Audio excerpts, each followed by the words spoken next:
Hey, everybody, welcome back.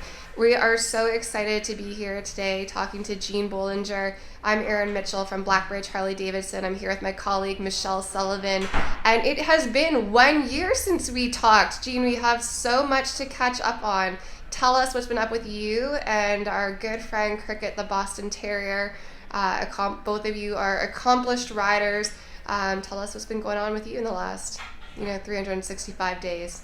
Wow, a lot of big things have happened. Unfortunately, back in July, I got hit on one of my motorcycles and was in a really bad accident. Thankfully, Cricket was not with me, but I had some substantial injuries that I've had multiple surgeries on my left leg and both my arms. And I'm grateful right now to be back on a motorcycle. I just purchased a brand new Road Glide Special that I've got a bunch of modifications done on, and I've started riding again recently in the last about month and a half. So that's great news, and I'm excited to be back on two wheels with Cricket, and we've got a lot of adventures planned for this year as well. That's amazing. Obviously, for people that are just meeting you for the first time, you have 1.4 million miles in the saddle on your bike. And I think what Cricket's at over 500,000 miles? She sure is. She's done 48 states with me here in the US. She's done Canada and Mexico. And we've got a trip to hopefully Europe planned this year if everything goes well, so we can get around and get some more exploring done internationally. Yeah, and you've been to 18 countries on your bike. I think Cricket has more miles than most of our customers do. So, that's pretty accomplished for our four-legged friends. So, what was that journey like? We all know, I think one of the biggest fears that we have as riders is, are we going to drop our bike? Are we going to go down? What happens? So, when that happens, what is the road to getting back on two wheels like? It's been a hard one for me. I'm lucky to have a great support system here in Las Vegas and a great partner that helped me through all of that. I definitely couldn't have done that without his support. I've had some major reconstruction surgeries on my leg. I've got a rod and two plates. I've had bone graft surgeries and then revision surgeries, and I'm looking at a big knee reconstruction coming up, which I'm going to delay hopefully till after the end of the writing season so I can continue to have a little bit of freedom and enjoy two wheels. But yeah, it's been a very long process. I was in a wheelchair for 6 months and hospitalized for quite a long time and had extensive road rash. Just Those are sometimes, not the wheels you want to be on. no, definitely not, not the two wheels I want to be on. Sometimes you just can't prevent things and people do stuff that's reckless. And I was, just in the slow lane, exit lane, in fact, on the freeway, and a lady came across 5 lanes and slammed right into the side of me, didn't even look. It was the middle of the afternoon, and I was ejected straight into a big sound wall. There was, no shoulder at that portion of the freeway at all for me to avoid her. So sometimes that happens, but I'm just grateful that there were people that stayed there to help me when I was unconscious, and that we have great medical care here, in Las Vegas. And I had a very good team of surgeons who looked after me and a lot of support. A lot of the ladies here in the local community came and helped and stayed with me and helped me with the recovery process to give relief to family members and so forth. So I'm just grateful for the community that I've made within the writing community that was able to help support my family during this time because I was out of work for 7 months as well. And it was definitely a big struggle, and it's going to be life changing, and I'll be dealing with these injuries forever. But I'm grateful for my health as it is now and how much I've progressed, and certainly my motivation the entire time was to get back on two wheels. My doctors, probably they think I'm a little bit crazy for doing it already, but I They're love like, don't it. ride ever again. Yeah, I love it, and it really is a great motivation, and that's what I enjoy doing the most. I mean, I put on over 100,000 miles typically, each year, and that's what I wanted to get back to doing what I love, motorcycle camping, with my dog and with my family, and doing that, those kind of adventures are what I enjoy the most, and that's actually what we're about to take off to do in a little bit this weekend as well down in Arizona, so that'll be fun. Was there ever a moment in, I mean, riding is so, I mean, you've always said that this was part of you, like like from the time that you first learned to ride as a young girl to, the 100,000 miles that you put on every year. Was there a moment in your recovery or after this accident where you felt like maybe fearful or apprehensive about getting back on a bike? No, I think I'm just maybe wired a little differently than a lot of people, because I've been asked that question a lot, and people were like, "You ever consider not being, not getting back on a bike?" And that just never occurred to me that that was even an option. For me, the only conversation I ever had with a doctor was how soon can I get back on a bike? If this leg is going to be problematic for a long time, can we just get rid of it? Because I know we can make modifications to a bike where I don't need that leg. It was never in my purview that motorcycling wouldn't be a part of it. I just needed to know how we could accommodate that to make it happen faster. Would you cut off your leg to ride a bike? Absolutely. Yeah, if the leg was too painful or preventing it or was beyond repair, absolutely. I've helped a lot of veterans with dual and triple amputations get back on motorcycles. I know that that freedom and independence that you feel when you're on a motorcycle is hard to replace with any other activity. It certainly is for me. It helps me mentally and emotionally. And it's, for my well-being. So yeah, I absolutely only have the conversations with when can will you authorize me to get back on a bike, and what bike should I be getting on based on weight. But I went straight from the wheelchair literally to my brand new road glide. I didn't even get on the smaller bike first because I was like, if I can pick it up with this leg, then I'm going to ride it. It does. It's so healing mentally. Having a good state of mind mentally is so important to healing and recovery. And, it's not easy. I'm in physical therapy multiple hours every week and I'm working really hard. And I don't want to say it's been easy at all. It's been a lot of work, and I've been lucky to have the type of people that I have in my life to help support me through it. But certainly being back on a bike makes it that much easier, riding a bike to physical therapy instead of, taking the car. It feels like a big accomplishment. But I have had lots of women who have expressed to me, even after dropping a bike or a minor accident without injuries, that they're fearful. And I think for me, it probably has to do with the amount of miles I've put on, where it's just the motorcycle is such a part of me. And, being on the bike is such a part of me now that I just can't fathom my life without it. So, yeah, I would literally do whatever's necessary to be on a bike. And the last time we talked, you said that Cricket has some jealousies regarding your other bike and the one that she can't travel on, and that she gets. Gets a little upset when take off to go riding and she's not invited and she's got to stay back behind for sure. Right. I mean, like Cricket has her own audience now, her own following, right? I mean, I saw you updated your Instagram handle, but people recognize you and Cricket when you travel together. So, what is the most outrageous solicitation that you and Cricket have experienced on your journeys together? I mean, some of the things out of the box that she's done, because of her media following, she's been in Fashion Week 3 years in a row, walking on the runway, like modeling dog dresses and clothes, which is like completely the opposite of anything I would want to do with my own dog. But she's got the temperament and the training to be able to deal with the noise and the lights and the sound and the crowd. It was a raised walkway for the runway for Fashion Week, and so they really wanted some very calm dogs to be in that. So she was perfect. She did great. She performed well. The teenage model that worked with her those years was so excited at how well trained she was, and she was kind of this the highlight of the show. It was a really cool experience. So we get a lot of different unique opportunities in either the dog industry or the motorcycle industry or strange industries that I say no to as well, just because it's, something I'm comfortable with. But yeah, we've seen a lot of stuff. I would love to kind of go back and chat a little bit about how you talked about how riding is so freeing for you physically, emotionally, and how empowering that is. I think particularly coming out of the pandemic, and there's been this emphasis and focus, and maybe we're finally being more comfortable as a society talking about mental health, right? In that during lockdown and COVID, this was one of the things that we could do. How do you, is that a private journey? Is that something that you would encourage others to do?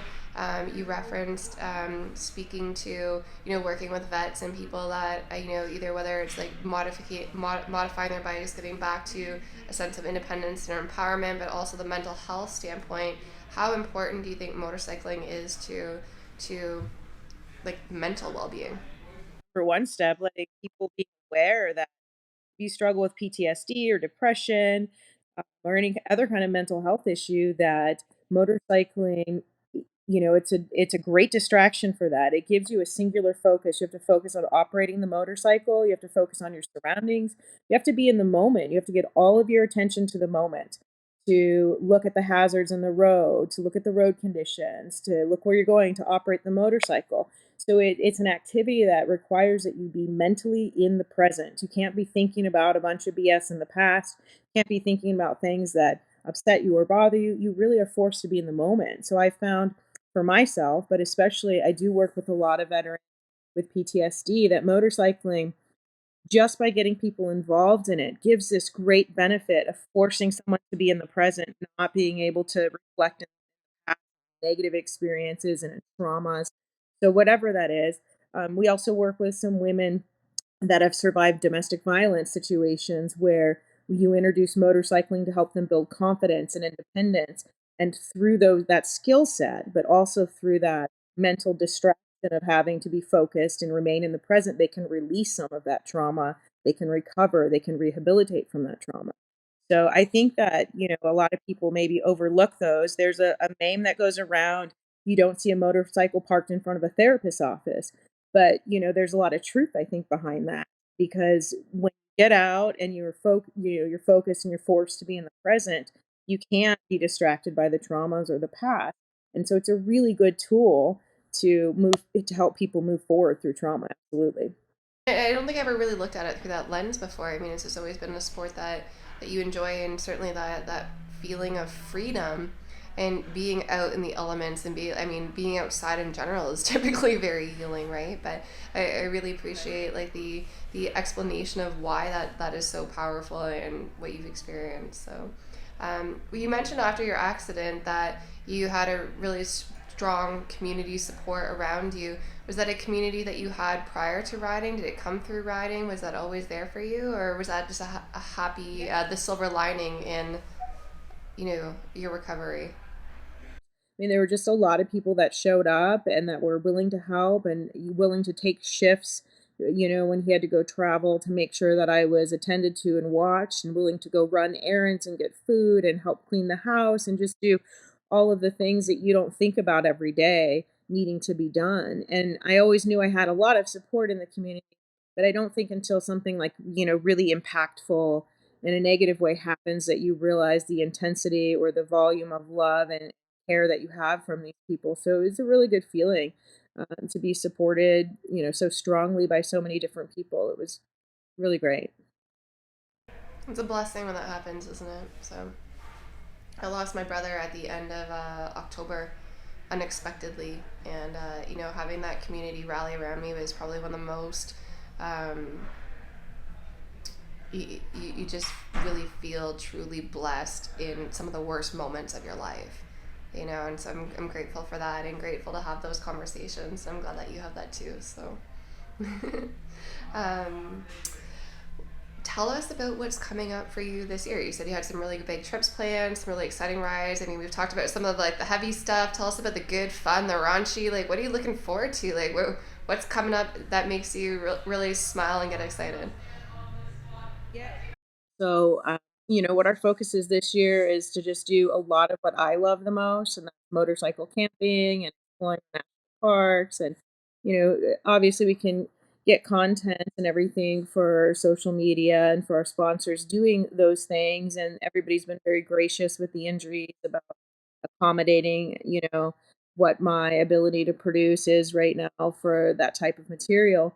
But yeah, I'm just looking forward to doing my favorite thing this year, and that's, being out in nature. This weekend, we're planning to explore some hot springs down in Arizona, off the grid motorcycles and get some camping in and a little bit of, gentle hiking and things like that. We've got some big, some of the women's rallies that are coming up. We've got a big one in June in Colorado that we're looking forward to again to see a lot of our international and national friends get together and camp, do a women's motorcycle camp out, and that'll be fun again too. We try to hit a few events every year just to make sure that we still have that connection in the community and they like us to participate in it, and it's an honor to continue to be invited to these. But this year, really focusing on myself and healing and getting better and building. They've got an awesome new bike that a Harley dealership down here put a lot of money and effort into to make sure it was ready for me to just hop on and enjoy. But we're going to do some engine work on that and get it a little faster and more fun for me too. As soon as the final leg surgery is done, get back on the track. So, what are your favorite modifications? Like, what are you excited about that you've done to your bike? Well, so this Road Glide, I'm pretty stoked for the first time. I've got Speed Merchant mid controls on it, so that gets me a lot more lean angle in on the bike and the turns, which is really fun. And I've got a really, really good quality GP Race Tech suspension. So I've got it up 2 inches in the front, and it's got 14-inch in the rear on it. So I literally will run out of tire before I run out of lean on this bike. Everybody's like, that thing is so tall, it's crazy. Got kickstand. They're like, "You're short. How do you ride it?" Like literally, you only need 1 foot on the ground. Backing up can be a little bit of a pain. I've got it figured out, or I've got a little wiggle, and I love it. I've never had a bagger that I can get that much lean on, and it's such a cool feeling. I chopped the bags too, so it started out as a Road Glide special, but we did chopped bags, the mid controls, the jacked up suspension, and it's got T-bars on it and a nice little wrapped fender, and it looks mean. It sounds mean. Swicky Speed down here did a fully custom exhaust on it to accommodate around those mid controls, and it's just a really cool looking bike and a really fun bike to ride. So I can't wait to get in there and add a better cam and do a couple little secret mods on the motor to get it a little faster too. That'll be fun. That's awesome. Yeah. Does it feel like you're one in the bike? Like just the Oh yeah. when you get it to that perfect spot? It sure does. Never, Harleys are notorious when you get in a deep hook at over 100 miles an hour, getting that little skip in the butt with them, a little wobble through the turn. But with that GP Race Tech suspension, they've got that dialed in and customized for me. It is just so solid that that bike is stuck to the ground. I just cannot wait to get track tires on it and get it out on the track, really push it to the full level of performance that the bike has. Right? I'm like antsy to try it and get out track day soon. Yeah. That's awesome. Michelle, what's on your mind? You got any questions over there? You've been kind of quiet. No, sorry, it's a little choppy on my end, so I'm just listening in to make sure I'm not interrupting the flow of conversation. For sure, I'm excited to hear what Jean's up to this year, though. That's awesome. No, it sounds like it's going to be a really good summer, and it's great to have the ability to reconnect with people. So I'm really looking forward to this year in our community seeing women get together. We're hosting International Female Ride Day here for the Ontario region. We're going to have hundreds of women showing up here to celebrate women in the sport of riding, which is great. I think that we don't always get enough focus and emphasis on women who ride and who excel in the sport, as well as the community aspect of it, which is really cool. And I think that women tend to do better than most, right? So last year, Jean, you told us that we asked you for some advice, and what would you tell women in the sport? What are your words of wisdom to impart, so to speak? And we talked about training and ongoing study and practice in riding and safety and enhancing your skills. So looking forward to this year, what would you like to share with our audiences today about how to your advice or directions for moving forward? So. Set big goals. Like we can do anything. So set big goals and you'll achieve them for sure. That would be my advice for this year.